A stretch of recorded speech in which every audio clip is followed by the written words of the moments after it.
اور مسجد کوفہ آپ کی حکمرانی اور فرما روائی کا مرکز بنے گا انشاءاللہ۔ ہم اپنے مولا کے لیے، اپنے امام کے لیے تعجیل کی دعا بھی کرتے ہیں، اللہم عجل لولیک الفرج۔ وہ بھی جب آئیں گے تو مسجد کوفہ کو ہی دارالخلافہ بنائیں گے اور اسی مسجد میں ہی اپنی حکمرانی اور فرما روائی انشاءاللہ کریں گے۔ تو یہ دیکھتے جائیے، ساتھ ساتھ ویوز بھی دیکھتے جائیے مسجد کوفہ کے اندرونی مناظر۔ یہ عصر کا وقت ہے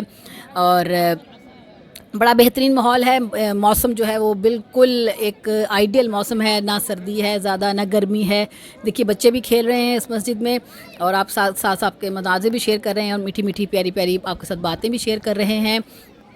اس میں بہت سارے مقامات ہیں، وہ بھی انشاءاللہ آپ کے ساتھ آہستہ آہستہ شیئر کروں گی، کیونکہ ان کی میں نے الگ الگ ویڈیوز بنائی ہیں، اس لیے میں اس میں نہیں بتا رہی۔ آپ نے اگر وہ جاننا چاہتے ہیں تو آپ جائیے میرے چینل پر وزٹ کیجئے، کیونکہ میں بہت محنت کے ساتھ اور اوتھینٹک اور معلومات لے کر ڈسکس کر کے، اپنے ٹیم کے ساتھ ڈسکس کر کے، تاریخ پڑھ کے، پوری بکس کا مطالعہ کر کے آپ کے ساتھ شیئر کرتی ہوں۔ اس لیے میری ویڈیوز کی محنت یا میری محنت کو رائیگاں مت جانے دیجئے، سب کے ساتھ شیئر کیجئے۔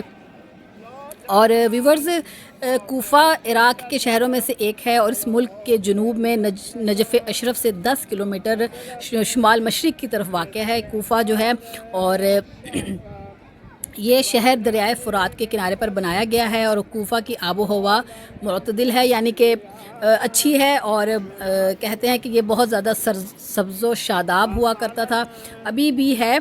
لیکن اس کی تاریخ یہ بتاتی ہے کہ یہ پہلے بہت زیادہ سبز و شاداب ہوتا تھا، تبھی اس کو دارالخلافہ کوفہ کو بنایا گیا تھا۔ مولا نے بھی اس کو دارالخلافہ بنایا تھا عراق کا۔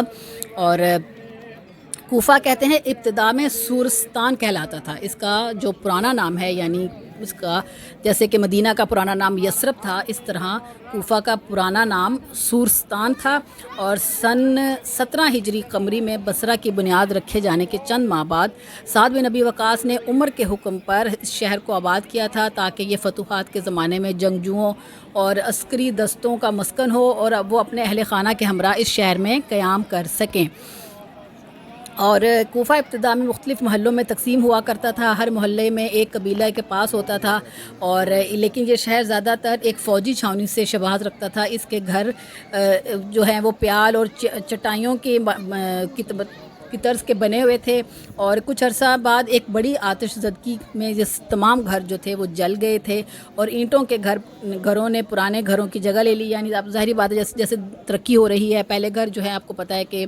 کھجور کی لکڑی سے بنائے جاتے تھے، مٹی سے بنائے جاتے تھے، لیکن آہستہ آہستہ پھر ترقی ہوئی، پھر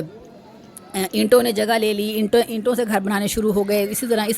اس شہر کی بھی اسی طرح ترقی ہوئی ہے، اور پھر یہ شہر مختصر سے عرصے میں اہم اسلامی شہروں میں تبدیل ہوا، اور اس کو بہت سے حوادث اور قائد دیکھنے پڑے، یعنی بہت سارے اس میں مشکلات آئیں، کیونکہ آپ کو پتہ ہے کہ کربلا کا واقعہ ہونا، پھر اس کے بعد امام علی کے خود ان کے ساتھ جنگیں، ہر وقت جنگ میں مبتلا رہتے تھے، کوئی نہ کوئی جنگ ان کے ساتھ ہوتی رہتی تھی معاویہ کی طرف سے،